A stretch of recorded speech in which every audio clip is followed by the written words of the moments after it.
রান্না করলাম মজাদার কলিজা ভুনা। তো তার জন্য কলিজাগুলোকে গরম পানিতে ধুয়ে নিলাম। এরপর এটাকে কেটে হলুদ আর লবণ মিশ্রিত পানিতে ফুটিয়ে নিলাম। তারপর ভিনেগার মিশানো পানি দিয়ে সুন্দর করে ধুয়ে নিলাম। তো এরপর একটা প্যানে তেল গরম করে এতে পেঁয়াজ আর মরিচ কুচি দিয়ে একটু ভেজে নিলাম।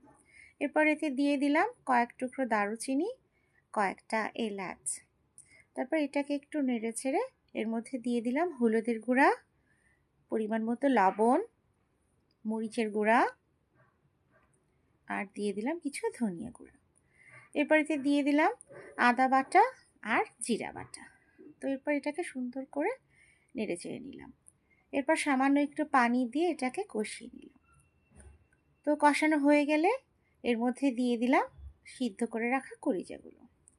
তো কলিজাগুলোকে এবার সুন্দর করে এভাবে কষিয়ে নিলাম। সুন্দর করে নেড়ে ছেড়ে ঢাকনাটা দিয়ে দিলাম।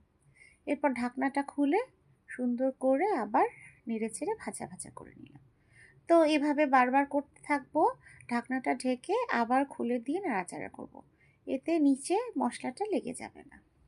তো এভাবে নাড়তে নাড়তে এর থেকে পানি বেরিয়ে আসবে আর ভিতরে যত মশলার ফ্লেভার আছে এর ভেতর ঢুকে যাবে।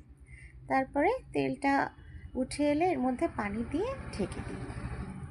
তো সিদ্ধ হয়ে গেলে এর মধ্যে দিয়ে দিব কেটে রাখা ছোট ছোট করে আলু। তো আলুটা আমার ভীষণ পছন্দ, এই জন্য আমি আলুটা ব্যবহার করেছি। তো তোমরা চাইলে আলুটা স্কিপও করতে পারো। এরপর এটাকে নেড়ে চেড়ে এটাকে ঝোলটা শুকিয়ে এলে এর মধ্যে দিয়ে দিলাম এলাচ আর দারুচিনি গুঁড়া। তারপর ঢেকে দিব। এরপর ঢাকনাটা খুলে ঝোলটা শুকিয়ে এলে নেড়ে চেড়ে নামিয়ে পরিবেশন করব মজাদার কলিজা ভুনা। তো আমার ভিডিওটি ভালো লাগলে তোমরা লাইক, কমেন্ট এবং শেয়ার করতে ভুলো না। ধন্যবাদ সবাইকে।